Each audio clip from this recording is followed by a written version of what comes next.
এই জায়গাতে দুটো পিঁপড়া আর তার 4টি বাচ্চা থাকত। তাদের কোনো অসুবিধা ছিল না। তোমরা এখানে থাকো, আমি একটু বাহিরে যাচ্ছি। তোমরা সবাই তোমার মার সাথে থাকবে, কোথাও যাবে না।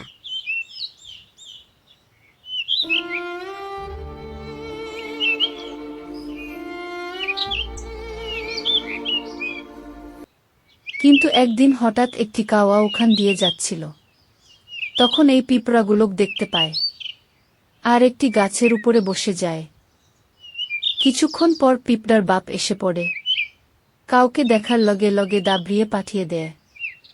আর কাওয়া ভয়ে চলে যায় আর পিঁপড়াগুলোক খেতে চায়। কিন্তু ওখানে তার মা ছিল। তার মা উড়ে গিয়ে বাচ্চাগুলোক প্রোটেক্ট করে আর খেতে পায় না। কাওয়া উড়ে উড়ে গিয়ে একটি ব্যাঙকে বলে দেয়া, বন্ধু শোনো, একটি ভালো খবর। আমি সেই সামনের জঙ্গল দিয়ে এসেছি। ওখানে দেখতে পারলাম বহুতগুলো পিঁপড়া দাঁড়িয়ে রয়েছে। এ কি বলছিস? তাই সত্যি? তাহলে তুই খালি হাতে আসছিস কেন?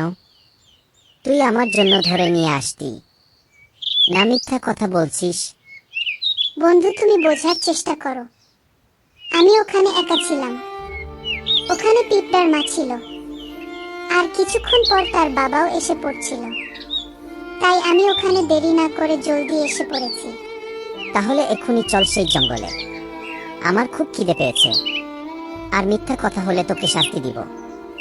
এই ফড়িংটি ওখানে ছিল, আর এগুলো সব কথা শুনে সে পিঁপড়ার ওখানে যেতে লাগে।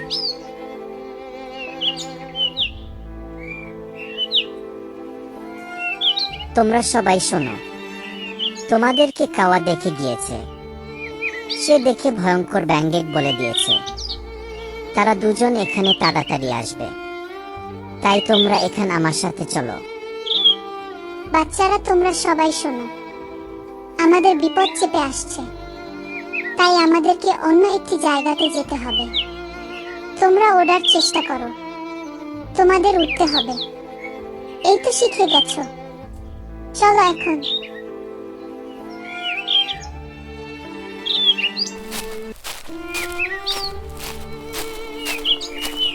কাওয়া, তুই আমাকে মিথ্যা কথা বলছিস কেন?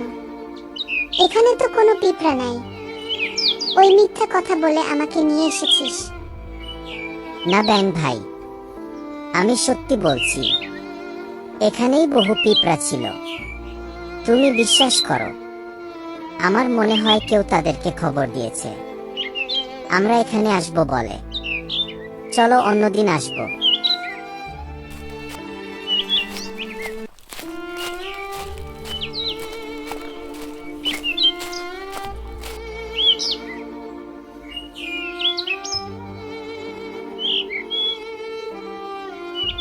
আর বন্ধুরা, চ্যানেলটি সাবস্ক্রাইব করে দিবেন।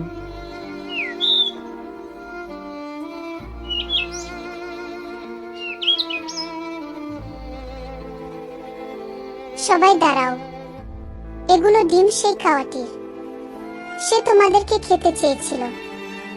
আমরা ওর ডিমগুলো খেয়ে ফেলবো। ফডিং, এ তুই কি করছিস? আমার ডিমের উপর থেকে সরে যা। আমার ডিমগুলো ভাঙে যাবে। অন্য জায়গাতে বস। বসবো না, তোর ডিম ভেঙে ফেলবো। তুই ব্যাঙেক নিয়ে পিঁপড়াদের খেতে আসছিলি কেন? আগে বল, আরো কোনোদিন খেতে আসবি নাকি? যদি না আসস তাহলে চলে যাব। না, আর খেতে যাব না, আর কোনোদিনও যাব না। যা, এখন চলে যা। তোদের ওই পাশে আর কোনোদিনও যাব না। যা ভাই, চলে যায়।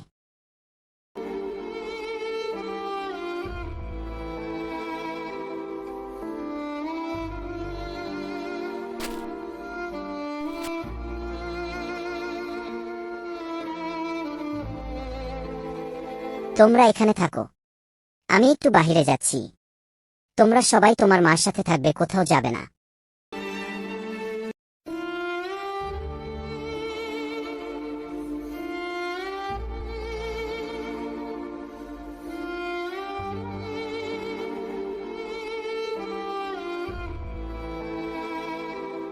আমাদেরকে অন্য একটি জায়গাতে যেতে হবে। তোমরা ওঠার চেষ্টা করো, চলো এখন। হঠাৎ একদিন সেই ব্যাঙটি ওখানে আসতে লাগে। এই খবর পেয়ে তারা অন্য একটি জায়গাতে চলে যায়। আর ব্যাঙটি লোভে লোভে আসতে লাগে। ব্যাঙটি এসে আবারও দেখে এখানে কোনো পিঁপড়া নেই। এ দেখে ব্যাঙ কিছুক্ষণ পর চলে যায় আবারও। দাঁড়াও সবাই, এভাবে আমরা কেন পালাবো? ওকে শাস্তি দিতে হবে। তাই আমি দেখছি কি করা যায়, চলো। হ্যাঁ ফডিং ভাই, তুমি ঠিকই বলেছ, আমাদের কিছু একটা করতে হবে। চলো তাহলে।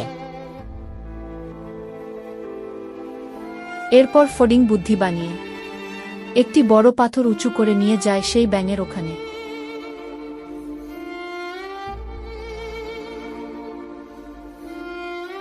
সেই পাথরটি নিয়ে গিয়ে উপর থেকে ব্যাঙের উপরে ফেলে দেয়া।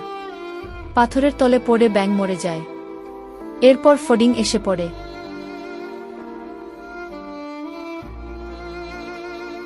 এসে তাদেরকে বলে যে মেরে ব্যাঙটিকে মেরে ফেলেছি, এখন আর কোনো ভয় নেই, আমরা এখানে শান্তিতে থাকতে পারবো।